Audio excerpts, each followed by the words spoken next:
everyone, good morning. Welcome to my channel and welcome to my new first vlog. হ্যাঁ, নতুন বলছি আর প্রথম বলছি কারণ আমি আজ থেকে আবার নতুন করে ব্লগ শুরু করতে চলেছি। সারা দিনটা আমি কিভাবে কাটাই আমি সেটাই তোমাদের সঙ্গে শেয়ার করব। তাহলে ব্লগটা দেখতে থাকো শেষ পর্যন্ত, আশা করছি তোমাদের ভালো লাগবে। বিগত কয়েকদিনে যে পরিমাণ গরম আর রৌদ্র পড়েছে, আমার গাছগুলোর অবস্থা একেবারে নাজেহাল, ঠিক আমার মতন। আজকে রৌদ্রের দেখা না মিললেও কিন্তু গরমটা সেই আগের মতনই আছে। ওই হয়তো 2-3 ডিগ্রি একটু কম হয়েছে, মানে 32 ডিগ্রি আজকে। এই নীলকণ্ঠ গাছটা আমি পুঁতেছি প্রায় 1 বছর হয়ে গেছে, কিন্তু এখনও তার ভালোভাবে ফুলের দেখা আমি পাইনি। ওই দিনে 2-1টা করে ফোটে কি না ফোটে, কিন্তু অযত্নে বেড়ে ওঠা এই নয়নতারা গাছগুলো আমাকে অনেক অনেক ফুল দিয়েছে। আচ্ছা, তোমরা কি এই ফুল গাছটার নামটা জানো? নামটা যদি জানো আমাকে কিন্তু অবশ্যই জানিও। দেখো, রৌদ্র না এলে এনারাও মূর্ছা যান।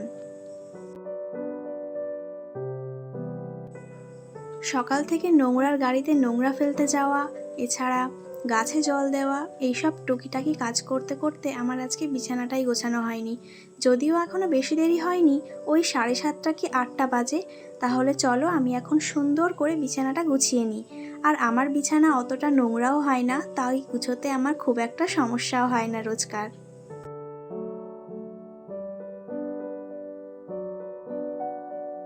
সকাল সকাল জানলাগুলো খোলা হয়নি। জানলাগুলো খুলতেই বাইরে থেকে সুন্দর দমকা ঠান্ডা একটা হাওয়া আসলো, আর মনে হচ্ছে এখানেই আমি বসিয়ে বসিয়ে কাটিয়ে দিই 2-1 ঘন্টা।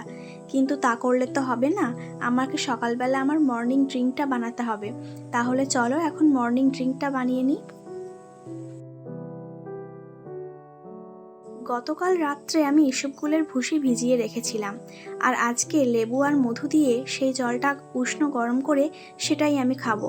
আমি রেগুলার মর্নিং ড্রিঙ্ক মাঝে মাঝে চেঞ্জ করি, যেমন আজকে খাচ্ছি এটা, যেমন ইসবগুলের ভুসি, পাতিলেবু আর 1 চামচ মধু। আমি যেহেতু এবার রোজ ব্লগ শ্যুট করব আর তোমাদের সঙ্গে সেই ব্লগগুলো শেয়ারও করব, তাহলে তোমাদের সঙ্গেও শেয়ার করব যে আমি রোজ কি মর্নিং ড্রিঙ্কস ইনটেক করি। আজকে মর্নিং ড্রিঙ্কটা বানাতে গিয়ে একটা কাণ্ড ঘটিয়ে ফেলেছি, সেটা নিশ্চয়ই তোমরা লক্ষ্য করেছো। পাতিলেবুটা হাত থেকে ফসকে আমার জলের মধ্যেই পড়ে গেছে। যদিও ওটা আমি আগে থেকে ধুয়েই রেখেছিলাম, কোনো ব্যাপার না। চলো, ছাদে ঘুরতে ঘুরতে হাঁটতে হাঁটতে আমি আমার মর্নিং ড্রিঙ্কটা কমপ্লিট করে ফেলি। আর আমার হেয়ার স্টাইলটা দেখে প্লিজ কেউ হেসো না। এত গরমে মনে হচ্ছে চুল কেটেই ফেলি। কি করব বলো, চুলের মায়া তো ছাড়তেও পারবো না, তাই এইভাবে বেঁধে রেখেছি আর কি। ওই যেটুকু শান্তি পাওয়া যায় যা করে। এখন বাজে 9টা কি 9:30, আর এর মধ্যে কিন্তু আমার সমস্ত কাজ হয়ে গেছে আর স্নানও হয়ে গেছে। সেই কারণে আমি এখন চলে এসেছি ঠাকুরের জন্য ফুল তুলতে, কারণ ঠাকুর পুজো দিতে হবে তো, তারপর আবার ব্রেকফাস্টেরও ব্যাপার স্যাপার আছে। ওই যে একটু আগেই বললাম, এই নয়নতারা ফুল গাছটা আমাকে অনেক ফুল দিয়েছে, যেটা আমি ঠাকুরকে রোজ অর্পণ করি। আর এই তো কয়েকটা তুলসী পাতাও তুলে নিই, চলো।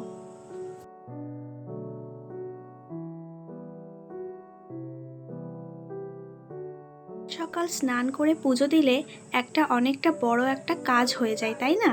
তাই আমি সকাল সকাল রোজ উঠে আগে স্নান করে পুজো দেওয়ার চেষ্টা করি, আমার যেটুকু বাসি কাজ থাকে সেটুকু সেরে নিয়ে। ফুল দিয়ে তো আমার ঠাকুরকে সাজাতে ভীষণ ভালো লাগে, আর সেটা যদি হয় বিভিন্ন ধরনের ফুল তাহলে তো আরোই ভালো লাগে। কী আর করব বলো, বাড়িতে যেটুকু যা ফুল আছে আমি সেটুকু দিয়েই ঠাকুরকে পুজো করি। আর এই যে তোমরা ঠাকুর দর্শন করে নাও আর প্রণামও জানিয়ে দিও ঠাকুরকে। আর তোমাদের মনের সব প্রার্থনা তোমরা পূরণ করতে পারো ঠাকুরকে মনের কথা জানিয়ে।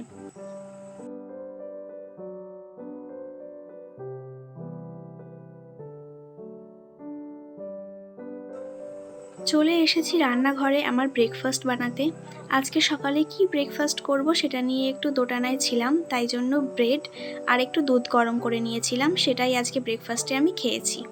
আর এই যে পেঁপেটা দেখতে পাচ্ছ, এই পেঁপেটা আমি গতদিন বাজারে গিয়েছিলাম তাই কিনে এনেছিলাম। পাকা পেঁপে খাবো তাই, কারণ আমি রোজ পেঁপে সিদ্ধ বা পাকা পেঁপে এরকম জাতীয় কিছু জিনিস খাওয়ার চেষ্টা করি, কুমড়ো সিদ্ধ। তাই আজকে এই পেঁপেটা আমি কাটলাম খাওয়ার জন্য। অবশ্য পেঁপেটা কেনার পিছনে অন্য একটা কারণও ছিল। আমি মনে করেছিলাম পেঁপেটার ভিতরে হয়তো অনেক দানা হবে, সেই দানাগুলো দিয়ে আমি চারা বানাবো এবং বাড়িতে চারা রোপণ করব, পেঁপের গাছ বানাবো। কিন্তু দেখো আমার কপাল, পেঁপেতে তো একটাও দানা নেই, সমস্ত পেঁপেটাই ভিতরটা খালি। কি আর করা যাবে, মনের দুঃখ মনে চেপে আমি পেঁপেটা এখন সুন্দরভাবে কাট করে নেব। আর এটা সুন্দরভাবে আমি ফ্রিজে স্টোর করব, যাতে আমি টুকটুক করে বেশ কয়েকদিন ধরে কয়েকটা করে পিস খেতে পারি। কারণ পাকা পেঁপে আমার মোটামুটি ভালো লাগে, খুব ভালো লাগে তা বলবো না, কিন্তু মোটামুটি আমি পছন্দ করি। দেখতে তো এটা বেশ ইয়ামি লাগছে আর খেতেও বেশ মিষ্টি মিষ্টি ছিল। চলো, দুপুর হয়ে গেছে আর এখন দুপুরের লাঞ্চটা আমি প্রিপেয়ার করে নিই। আজকে দুপুরে তেমন কিছুই রান্না করব না। গতকালের শাক ভাজা ছিল ফ্রিজে আর কিছুটা চিকেনের তরকারি ছিল, সেটাই আজকে দুপুরে আমি গরম করে নিচ্ছি। আর ভাত বসিয়ে দিয়েছি ওই পাশে। চলো এখন চিকেনটাও গরম করে নেওয়া যাক।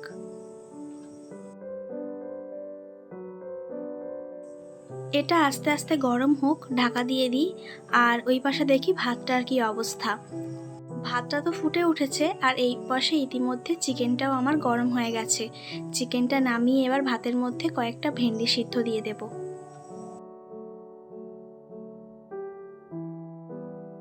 যেটা তোমাদের আগেই বললাম, আমি রোজ দুপুরে কিছুটা কিছু সিদ্ধ দিই।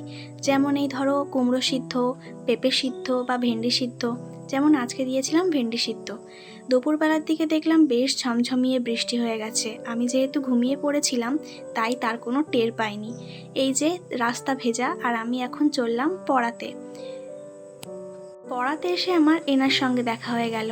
ইনি ঘুমাচ্ছেন নাকি জেগে আছেন আমি তো বুঝতেই পারছি না। আর সন্ধ্যাবেলায় আমি বাড়ি এসে আমার জন্য একটু কফি বানিয়ে নিচ্ছিলাম, যেহেতু আমি সেই দুপুরবেলা খেয়েছি 1:30 নাগাদ আর সন্ধ্যা এখন 6:30 7টা বাজে। তো আমার তো বেশ খিদে পেয়ে গেছে, সেই জন্য আমি আমার জন্য আর দাদার জন্য কফি বানিয়ে নিচ্ছি। কফিটা আমি মোটামুটি ভালোই বানাই সেটা আমি নিজেই বলছি, কিন্তু কেন জানি না চাটা আমি তেমন ভালো বানাতেই পারি না। আজকের ভিডিওটা আমি এই পর্যন্তই রাখছি। আশা করছি তোমাদের ভিডিওটা ভালো লেগেছে। অবশ্যই যদি ভিডিওটা ভালো লাগে চ্যানেলটাকে সাবস্ক্রাইব করে ভিডিওটাকে লাইক করে আমার পাশে থেকো। টাটা।